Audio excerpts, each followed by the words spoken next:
Autour de Delphine Batho et d'Alain Bougrain-Dubourg, ils sont plus d'une centaine de parlementaires français et européens, mais aussi des militants associatifs à se mobiliser.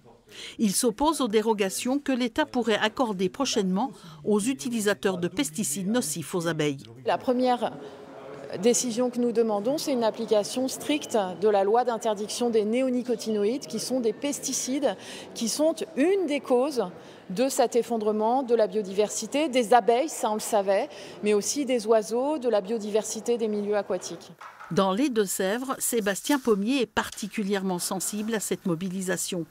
Il fait partie de ces apiculteurs professionnels qui ont perdu entre 40 et 90% du cheptel. Quel éleveur souhaiterait trouver dans son étable, dans son écurie, dans sa chèvrerie, en ouvrant les portes le matin, 90% de ses animaux par terre? Je pense qu'il n'y en a pas beaucoup. Malheureusement, nous, on essuie ces pertes depuis 25 ans. Donc c'est important qu'on ait l'appui des députés pour bien faire accélérer le processus d'interdiction et qu'il soit mené à bien et qu'à partir de 2020, qu'on n'ait plus ces produits-là dans les sols français. Les parlementaires se mobilisent aussi pour que l'origine géographique du miel apparaisse sur les étiquettes.